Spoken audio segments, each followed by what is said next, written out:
Hello, English learners, and welcome. I'm your host, Paul. How are you doing today? I'm doing well, thank you. Excited to chat about English learning today. Today, we're diving into a challenge many of you face, Mm-hmm. speaking English constantly, no matter what the situation throws at you. Mm-hmm. You know that feeling, right? You understand pretty much everything, but when it's your turn to speak, it feels like your tongue just, well, ties itself in knots. It's a very common experience, Man. yeah, and it can be incredibly frustrating. Mhm. Many learners have a solid understanding of English grammar and vocabulary, but that confidence in actually voicing their thoughts aloud just isn't there. That's exactly what we're going to unpack today. Precisely.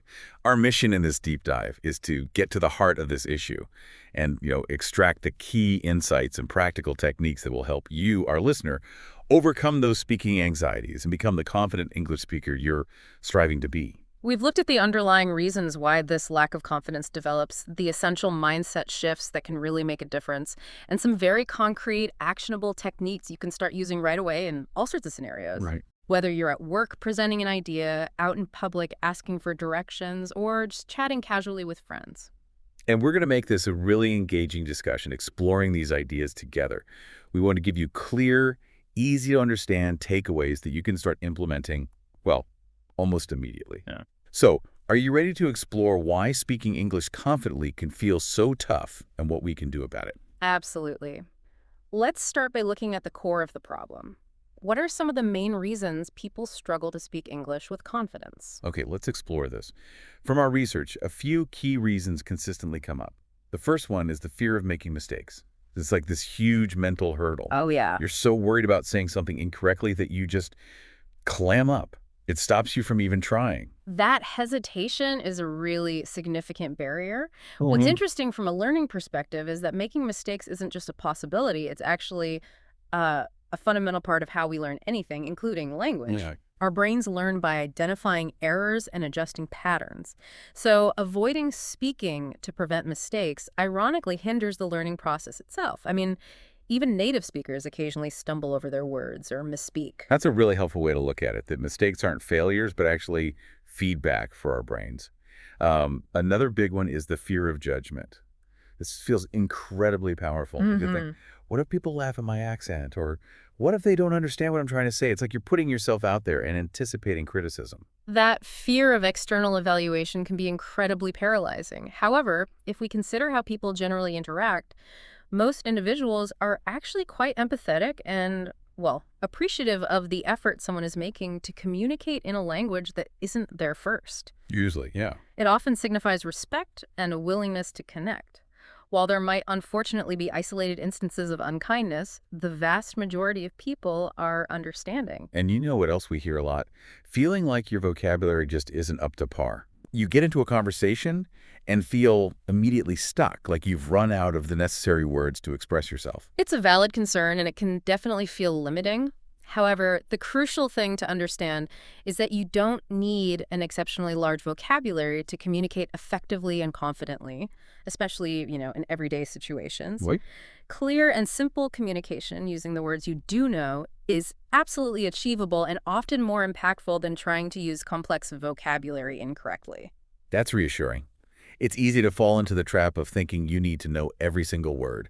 And let's not forget just plain nervousness, especially when you're in new situations. Oh, yeah. Meeting new people, being in unfamiliar environments that can really contribute to that feeling of unease when you have to speak. Nervousness in new social contexts is a natural human response.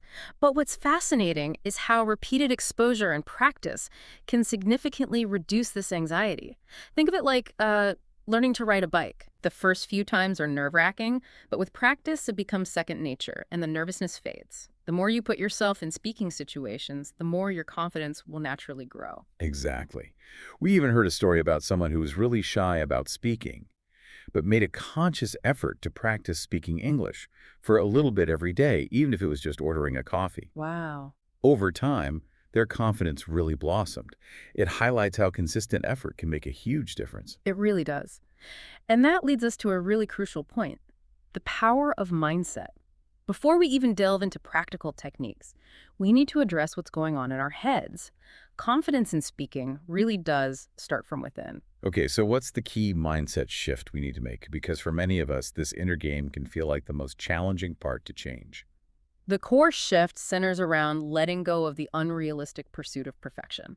There's often this deeply ingrained belief that you need to speak flawlessly to be considered confident or competent, and that's simply not the reality. Confidence actually grows from accepting your current level, acknowledging that mistakes are inevitable and valuable, and focusing on the progress you're making, no matter how small it seems. That resonates so much. It's like watching young children learn to talk.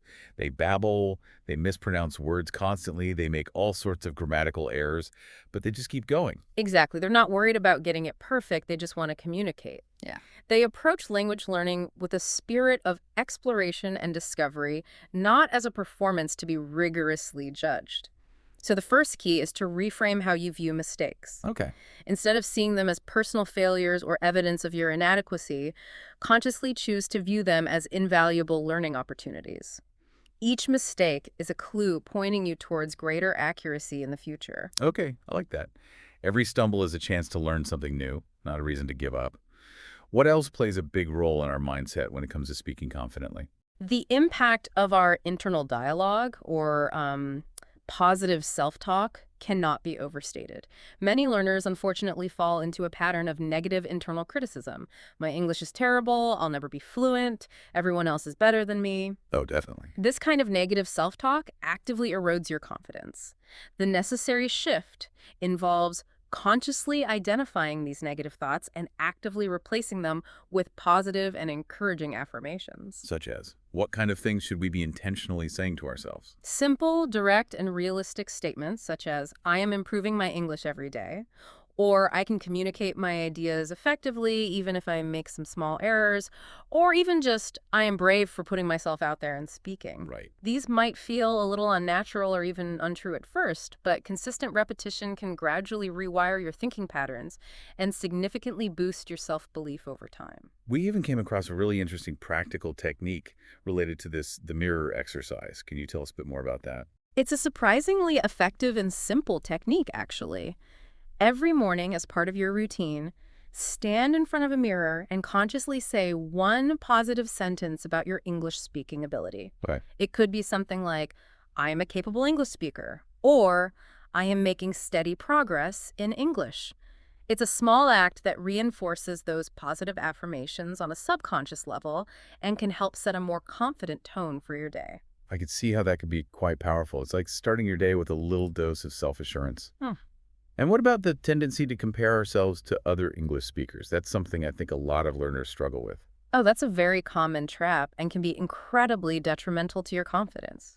Everyone's language learning journey is unique, influenced by different starting points, learning styles, the amount of time they can dedicate, and various other factors. Sure. The only truly valid comparison you can make is with your own past self. Are you a more comfortable and effective speaker today than you were yesterday or last month or last year? Good point. Focus on that personal growth and celebrate your own milestones. Remember, building confidence is a personal journey, not a competition against others. Okay, those mindset shifts sound absolutely crucial. Now, let's move on to some really concrete, practical things our listeners can start doing right now, today, to begin speaking more confidently. Absolutely. These are actionable techniques that can be implemented immediately, regardless of your current English level. The first, and perhaps most important tip, is to actively practice speaking every single day. Even if we don't have anyone readily available to have a conversation with, like alone. Exactly. You don't always need a conversation partner. One of the most effective things you can do is simply talk to yourself in English. Huh. Describe your surroundings, narrate your daily activities, think out loud in English, or even summarize something you've read or watched. The physical act of forming the words and hearing yourself speak English is incredibly valuable for building muscle memory and familiarity. That makes perfect sense. It's like rehearsing a speech in your head, but actually using your voice and mouth. It gets you used to the mechanics of speaking. Precisely. It helps to strengthen the neural pathways involved in language production and gets your mouth used to forming English sounds and rhythms. And if you feel a bit self-conscious about talking to yourself initially, a good starting point can be to record yourself speaking for a minute or two and then listening back. Oh, It can feel a little strange at first, but it provides really valuable insights into your pronunciation and fluency, and you can track your progress over time. okay. That's a brave one for some people, maybe, but I can see the benefit. What's another practical tip we can use? Focus on using simple sentences. Many learners get caught up in trying to construct complex grammatical structures, which can lead to hesitation, errors, and a feeling of being overwhelmed. Right. Confidence often comes from clarity and directness, not from linguistic complexity. So instead of striving to sound incredibly sophisticated, we should prioritize getting our message across clearly using simpler language. Exactly. Think about everyday conversations. Native speakers frequently use relatively straightforward sentence structures.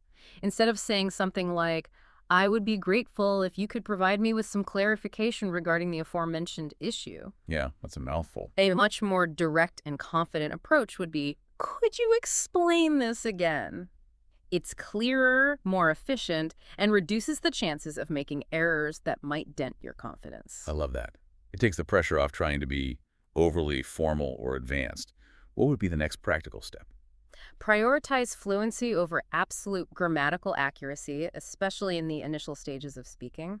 The primary goal of spoken language is communication. Communication, right. If you can convey your message effectively and be understood, even if you make a few minor grammatical errors along the way, that's a success. Don't let the fear of making a grammatical mistake freeze you mid-sentence. Keep talking. The flow of communication is key. So it's more about getting the general message across and maintaining the conversation rather than obsessing over every single word being grammatically perfect. Absolutely. If your listener understands the main point you're trying to make, your English is doing its job. Over time, as you continue to practice and improve, your grammar will naturally become more accurate. But in the act of speaking, focus on expressing your thoughts without getting bogged down by the fear of imperfection. That's a really liberating perspective. Okay, what's tip number 4 for speaking more confidently? Actively incorporate body language and facial expressions into your communication.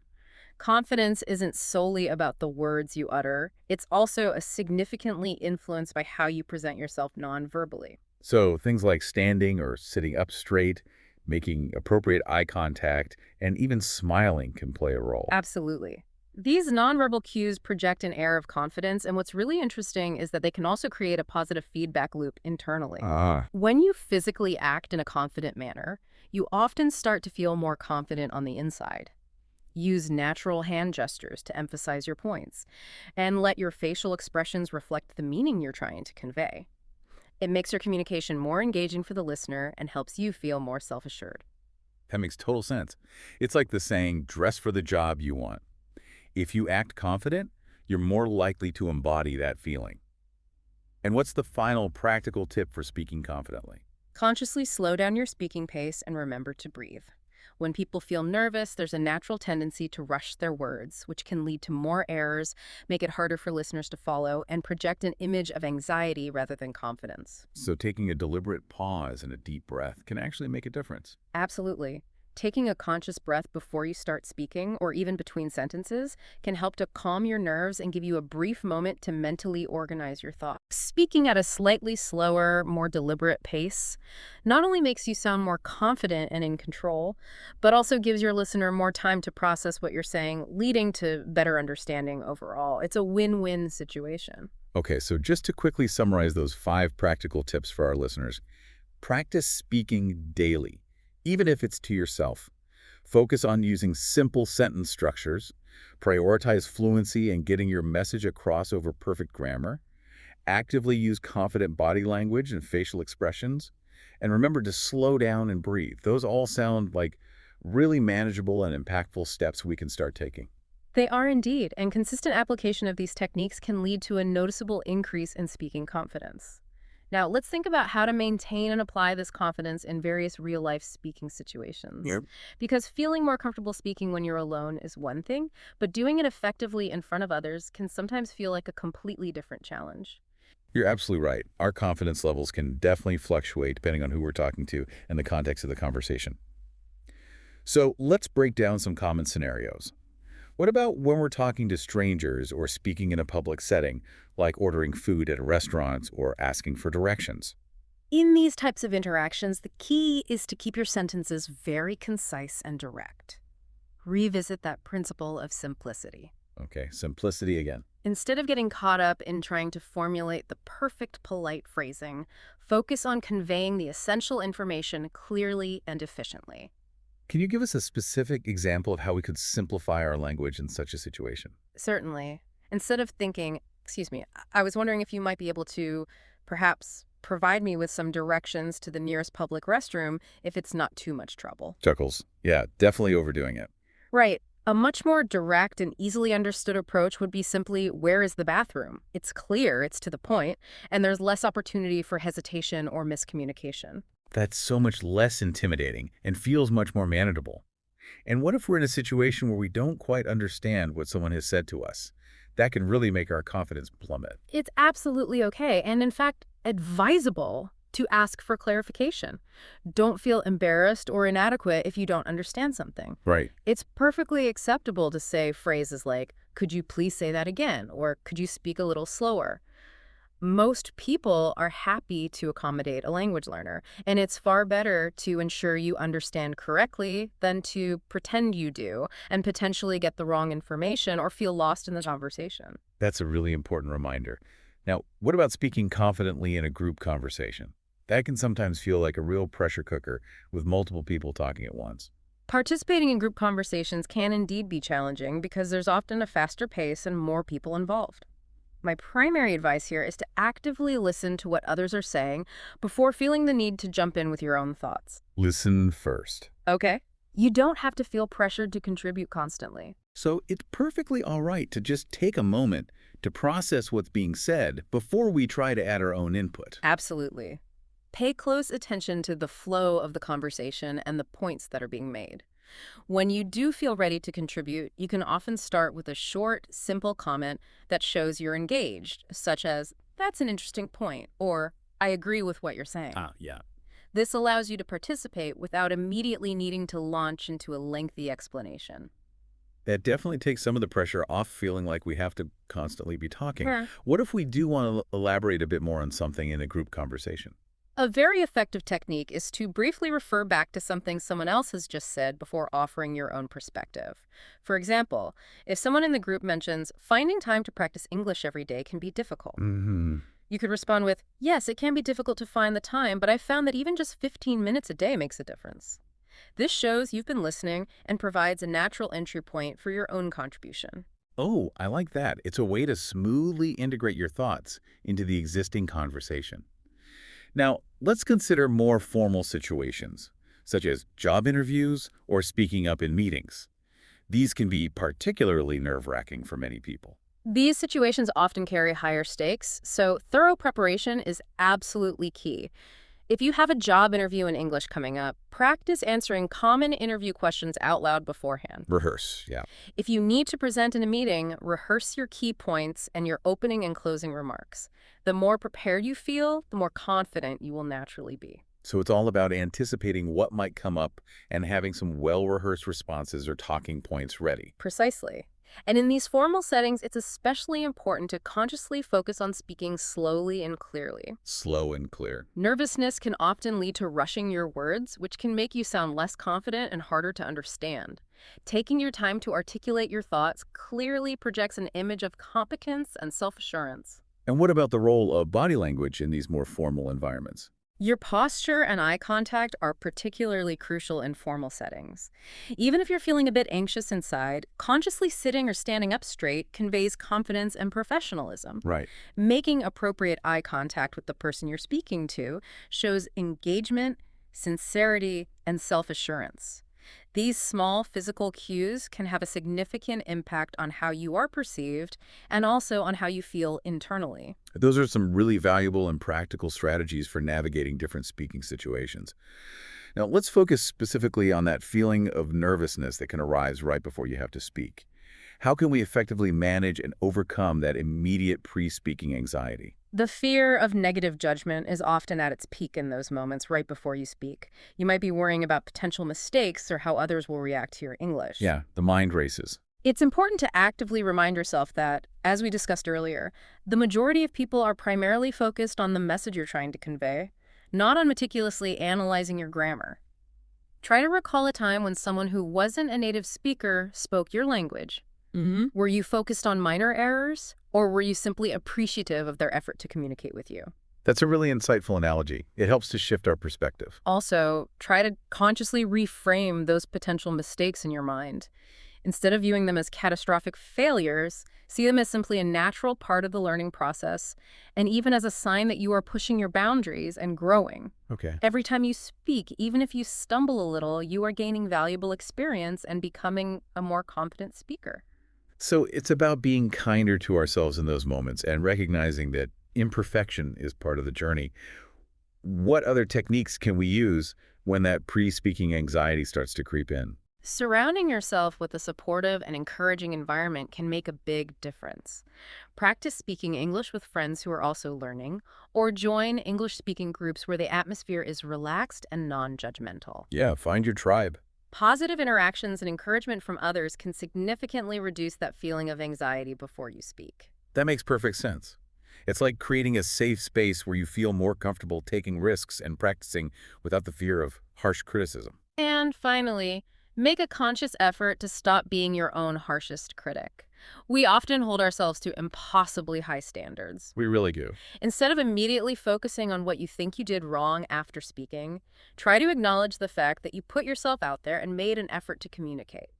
Focus on what you did well, even if it was just a small thing, and recognize the progress you are making, no matter how incremental it might feel at times. So it's about replacing that negative inner voice with a more encouraging and realistic one that focuses on growth and effort. Okay, those are some really helpful ways to manage that immediate nervousness. Now, let's think about building long-term, sustainable speaking confidence. What are some daily habits we can cultivate that will lead to lasting results? Consistency is absolutely key when it comes to building long-term speaking confidence. Even short, focused bursts of daily practice can accumulate over time and lead to significant improvements in your comfort and ability to speak English confidently. Small steps add up. Aim for at least 10 to 15 minutes of dedicated practice each day. What kind of daily habits would be most effective for building this lasting confidence? One particularly effective habit is to simply talk to yourself in English on a regular basis. As we discussed earlier, it might feel a little unusual at first, but it's a fantastic way to practice forming sentences, experimenting with vocabulary, and getting more comfortable with the sound of your own voice speaking English without any external pressure. You could describe your plans for the day in the morning, narrate what you're doing as you go about your day, or reflect on what happened in the evening, all in English. So it's like having a little daily English monologue with yourself. Exactly. Another incredibly valuable technique is shadowing. This involves listening to a native English speaker, perhaps from a podcast, an audiobook, or a YouTube video, and trying to repeat what they say almost simultaneously, mimicking their pronunciation, intonation, and rhythm as closely as possible. Right, mimicking them. It's excellent for improving your accent and overall fluency. Oh, I've heard of that technique. It's like Yeah. actively trying to mirror the way they speak. Precisely. And another simple yet powerful daily habit is to read English text aloud. Choose any English material that interests you, a book, a news article, even social media posts, and make a point of reading it out loud. Just read it out. Yeah. This helps to train the muscles in your mouth and face to pronounce English words more naturally and fluently. So it's not just about comprehending the written word, but also about the physical act of speaking those words. Exactly. And finally, consider making it a regular habit to record yourself speaking in English. It can be a bit uncomfortable to listen back to yourself initially, but it's an invaluable tool for objectively tracking your progress over time. Yeah, gotta face the music sometime. You'll start to notice improvements in your fluency, pronunciation, and overall speaking confidence as you listen back to recordings from different points in time. That's a really tangible way to actually see and hear the progress we're making. So those key daily habits are talking to yourself in English, actively shadowing native speakers, reading English text aloud, and regularly recording yourself speaking. Yeah. Even incorporating just one or two of those into our routine could make a significant difference over time. Absolutely. Consistent, even if brief, daily engagement with spoken English is the foundation upon which long-term speaking confidence is built. Wow, we've really covered a tremendous amount of ground today.